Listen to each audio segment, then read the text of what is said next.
ባጠኑት ጥናት እዚህ አሜሪካ ውስጥ ምንድነው ያደረጉት?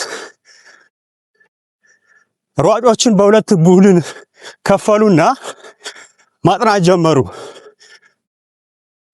አንደኛውን ግሩፕ ከፍታ ቦታ ላይ ሃይ አልቲቲዩድ ላይ ትሬኒንግ እንዲያደርጉ አደረጉ። ሁለተኛውን ግሩፕ ደግሞ ሃይ ኤቭሪዋን፣ ስሜ ዳንኤል እባላለሁ። ፎርመር ፕሮፌሽናል ሯጭ ነኝ። እንዲሁም በዩኤስኤ ትራክ ኤንድ ፊልድ በራኒንግ ኮች ሰርቲፋይድ የሆንኩኝ የሩጫ አሰልጣኝ ነኝ። ዛሬ ስለ አልቲቲዩድ ትሬኒንግ እናወራለን። አብዛኞቻችን ከፍታ ቦታ ላይ ልምምዳችንን እንሰራለን። ያ ደግሞ ለሩጫ ይጠቅማል፣ ብቃታችን ፐርፎርማንሳችንን ያሻሽላል የሚል አመኔታ ስላለ አብዛኞች ሯጮችና አሰልጣኞች አብዛኛው ፕሮግራማቸውን ከፍታ ቦታ ላይ ነው የሚሰሩት። እናም ሳይንስ ምን ይላል? አልቲቲዩድ ላይ ከፍታ ቦታ ላይ መስራት በእርግጥ ፐርፎርማንስን ያሻሽላል የሚለውን ይደግፋል ወይስ አይደግፍም የሚለውን ስናይ ላለፉት 40 ዓመታት ሳይንቲስቶች ሪሰርች ሲያደርጉ ነበረ። በእርግጥ ከፍታ ቦታ ላይ ትሬኒንግ መስራት ፐርፎርማንስን ያሻሽላል ወይስ አያሻሽልም የሚለውም ማለት ነው። እናም ሳይንቲስቶቹ በቂ መረጃ አላገኙም። ከፍተኛ አልቲቲዩድ ላይ መስራት ፐርፎርማንስ እንደሚያሻሽል መረጃ አላገኙም እና ባጠኑት ጥናት እዚህ አሜሪካ ውስጥ ምንድነው ያደረጉት? ሯጮችን በሁለት ቡድን ከፈሉና ማጥናት ጀመሩ። አንደኛውን ግሩፕ ከፍታ ቦታ ላይ ሃይ አልቲቲዩድ ላይ ትሬኒንግ እንዲያደርጉ አደረጉ። ሁለተኛውን ግሩፕ ደግሞ አት ሲ ሌቨል በባህር ጠረል ዝቅተኛ ቦታ ላይ ልምምድ እንዲያደርጉ ወሰኑ። እና ከፍታ ቦታ ላይ የሚሰሩት አትሌቶች የሚተኙት ዝቅተኛ ቦታ ላይ ነው። ዝቅተኛ ቦታ ላይ ደግሞ የሚሰሩት አትሌቶች የሚተኙት ከፍታ ባለው ቦታ ላይ ነው። እናም በመጨረሻ ላይ ውጤቱን ፐርፎርማንሳቸውን መሻሻልና አለመሻሻሉን ሲያዩ ቴስት ሲያደርጉ ሃይ አልቲቲዩድ ላይ ሲሰሩ የነበሩት ከፍታ ቦታ ላይ ሲሰሩ የነበሩ ሯጮች ፐርፎርማንሳቸው ብቃታቸው ምንም አልጨመረም፣ ምንም አልተሻሻለም።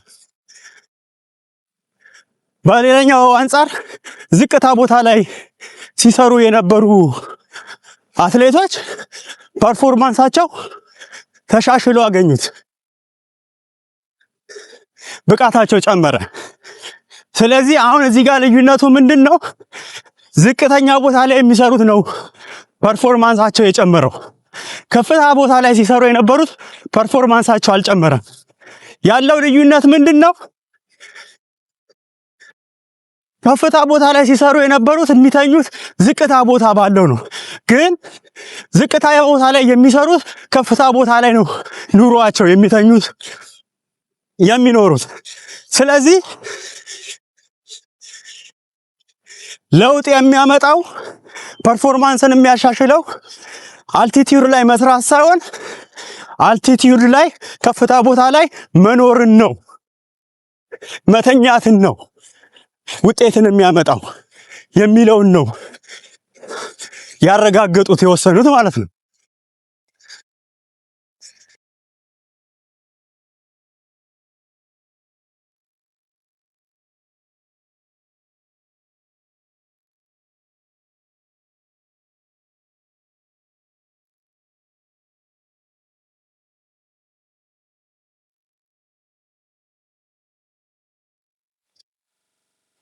እናም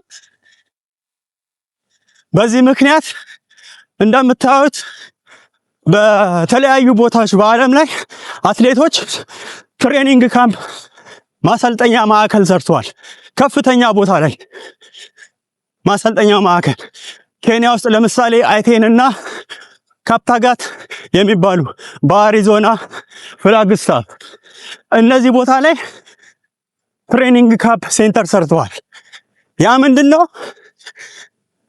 ትሬኒንጉን አልቲቲዩድ ላይ መስራት ሳይሆን አልቲቲዩድ ላይ መኖርን ነው። ለዚህም ነው የኬንያ ትሬኒንግ ካምፖች አልቲቲዩድ ላይ የተመሰረቱት ያላቸው እንጂ ገጠር ለመሄድ አይደለም። የገጠር ለፈልገው አይደለም ከከተማ የወጡት ከፍታም ቦታ ፈልገው ነው። እናም እነሱ ያንን ምስጢር ያውቁታል። ከፍታው ቦታ ላይ መኖር እንጂ መስራቱ አይደለም። እናም በሌላ አንጻር ደግሞ ከፍታ ቦታ ላይ ስትሰሩ ይጠቅማል። ግን ከፍታ ቦታ ላይ ትሬኒንግ ስትሰሩ ምንድነው የሚሆነው?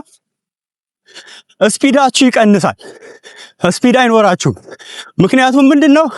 ከፍታ ቦታ ላይ በምትሰሩበት ሰዓት ላይ የኦክሲጅን መሳሳት አለ እና ያ የኦክሲጅን እጥረት ስላለ በፍጥነት መሄድ አትችሉ እና ፍጥነታችሁ ይቀንሳል ማለት ነው። ዝቅተኛ ቦታ ላይ እንደምትሰሩት አይደለም። ስለዚህ መሆን ያለበት ምንድነው? ከፍታ ቦታ ላይ እንደዚህ ረጅም ቴምፖራ ምናምን ነው እንጂ ስፒድ የሚሰራው ዝቅታ ቦታ ላይ ነው። ምክንያቱም ስፒድን ለመጠበቅ ዝቅታ ቦታ ላይ መሰራት አለበት። አለበለዚያ ስፒድ ወርክም አልቲቲዩድ ላይ ከተሰራ እና ስፒድ ወርክ ሰርቻለሁ ማለት አስቸጋሪ ነው፣ አይሆንም። ምክንያቱም ስፒድን እንደውም ያለን ስፒድ ይቀንሳል። እንዳልኩት ምንድነው ከፍታ ቦታ ላይ ተሰሩ የልባችሁ ጥንካሬና የእግራችሁ የጡንቻ መጠንከሩ አይቀርም። እዚህ የስፒድ ስራ እዛ ላይ የፈለገን ያህል ብትፈጥኑ ፈጣን አትሆኑ እና ስፒዳችሁ ራሱ ይጠፋል ማለት ነው። ስለዚህ ስፒድን ለመጠበቅ ዝቅተኛ ቦታ ላይ ነው የሚሰራው። በአብዛኞቻችን ዘንድ ኦክሲጅን ነው ጉልበት የሚሰጠን የሚያመርተው ተብሎ ነው የሚታሰበው። ካርቦሃይድሬት እና ፋትስን በማቃጠል ኢነርጂ ይሰጠናል ተብሎ ነው የሚታመነው። ግን እንደዛ አይደለም። ምንድነው የምንሰበው አየር ከዚህ ከውጭ የምንሰበው አየር ኦክሲጅን በሳምባችን ውስጥ ይገባል። ሳምባችን ውስጥ ትናንሽ ከረጢቶች አሉ። ከዛ ከረጢቶች ውስጥ ወደ ደም ውስጥ ይገባል ማለት ነው ይሄ ኦክሲጅን። ከዛ በፐልመናሪ ቬን ምክንያት ወደ ግራ ልብ ውስጥ ይሄዳል ማለት ነው። ይሄ ኦክሲጅን ማለት ነው የሳብ ነው። ከዛ ከግራ ልብ ወደ ምን ይሄዳል? ወደ እግሮቻችን ጡንቻ ማለት ነው። ከዛ በእግሮቻችን ጡንቻ ውስጥ ኬሚካል ይመረታል። ያ ኬሚካል ይሄንን ኦክሲጅን ሲደርሰው ኤቲፒ ይፈጠራል ማለት ነው። ኤቲፒ ይሆናል ማለት ነው። አዶኖሳይን ትራይፎስፌት ይባላል። ያ ማለት ቀጥተኛ ኢነርጂ የሚባለው ጉልበት ነው ማለት ነው። ያ ሲፈጠር በደንብ እንሮጣለን። የእግራችን ጡንቻዎች ስራቸውን ይሰራሉ። በጣም ረጅም ሩጫ መሮጥ ትችላላችሁ ማለት ነው። ግን ያ ኦክሲጅን ለእግሮቻችሁ ጡንቻ ውስጥ ካልደረሰ መሮጥ አትችሉም። ሩጫችሁ ይቆማል ማለት ነው። ያ ነው ሲስተሙ፣ ሂደቱ ማለት ነው። ከፍ ባላችሁ ቁጥር በተፈጥሮ አየር ስለሌለ ኦክሲጅን ስለሌለ ኢፒኦ የሚባለው ብዙ ሬድ ብለድ ሴል ቀይ ደም ሴል እንዲመረት ያደርጋል። ያ ቀይ ደም ሴል ደግሞ ብዙ ኦክሲጅንን የመያዝ አቅም አለው። ብዙ ኦክሲጅን አላችሁ ማለት ደግሞ ኢነርጂ ማምረት ትችላላችሁ ማለት ነው። ቅድም እንዳልኩት በጡንቻችሁ በእግሮቻችሁ ጡንቻችሁ ውስጥ በቂ ኦክሲጅን ይደርሳል ማለት ነው። ያ በቂ ኦክሲጅን ደረሰ ማለት ምንድነው? ኢነርጂ ያመርታል። ጡንቻችሁ ትሮጣላችሁ በደንብ ማለት ነው። ስለዚህ ከፍታ ቦታ ላይ መስራት የተያዘ ጥቅሙ ምንድነው? ይሄ ነገር ነው። ግን ሳይንቲስቶች እንዳሉት ይሄንን ሬድ ብለድ ሴል ቀይ የደም ሴል በብዛት በሰውነታችን ውስጥ የሚመጣው እዛ ላይ ስትሰሩ ሳይሆን ስትኖሩ ነው። ቢያንስ ስትተኙ እዛ ላይ በቀን ከ11 ሰዓት እስከ 12 ሰዓት ከፍታ ቦታ ላይ መተኛት ስትኖሩ ነው ያ ኢፌክት ወዲያው የሚመጣው ቀይ የደም ሴል የሚጨምረው ነው ብሎ ያረጋግጡት። ስለሰራችሁ ሳይሆን ብዙ ጊዜ እዛ ላይ ማባከን አለባችሁ። ያ ማለት መተኛት መኖር መቻል አለባችሁ። ያ የቀይ የደም ሴል በሰውነታችሁ ውስጥ መጨመሩ እንዲታወቅ ማለት ነው፣ እንዲጨምር ማለት ነው እንጂ ወታችሁ ትሬኒንግ ስለሰራችሁ በአንድ ጊዜ አይጨምርም። መተኛት አለባችሁ፣ መኖር አለባችሁ። ያኔ ነው ሬድ ብለድ ሴል ቀይ የደም ሴል በሰውነታችሁ ውስጥ የሚጨምረው ማለት ነው። እንደገናም ደግሞ ከፍታው ከ3000 በላይ ከሆነ ቀይ የደም ሴል ብቻ አይደለም፣ በጡንቻዎቻችሁ አካባቢ ካፒላሪ የሚባሉ ትናንሽ ደም ስሮችን ይጨምራል ማለት ነው። ያም ደግሞ የበለጠ ሩጫችሁን ኤሮቢክ ካፓሲቲያችሁን ያሳድጋል ማለት ነው። ቢያንስ ይሄንን ለውጥ ፐርፎርማንስን ለማሻሻል የሚያስችለው በቂ ጊዜ ቢያንስ 4 ሳምንት ብትኖሩ ከፍታ ቦታ ላይ ለውጥ ይመጣል በሰውነታችሁ ውስጥ ማለት ነው።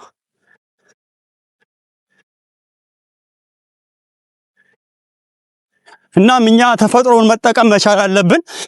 ምክንያቱም አሁን ፓውላ ራድክሊፍ ያን ጊዜ ሪከርዷን ስትሰበር ይሄንን አርቲፊሻል ከፍተኛ አልቲቲዩድ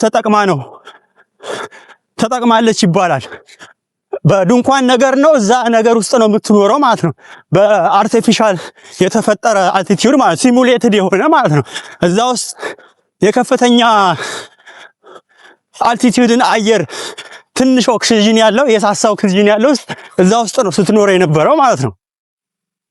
በዛ ምክንያት ነው ሪከርድ የሰበረችው ይባላል። እንደውም ይሄ ጸረ አበረታች መድኃኒት ይሄንን አይነት ሲስተም ሜተድ ከእንትን ጋር ያበረታታል፣ አርቲፊሻሊ የተፈጠረ ነገር ነው በማለት እንደው እያሰበ ነው ለማገድ ማለት ነው። ምክንያቱም በትክክል ተጽዕኖ ፐርፎርማንስን እንደሚያሻሽል ታውቋል፣ ተረጋግጧል።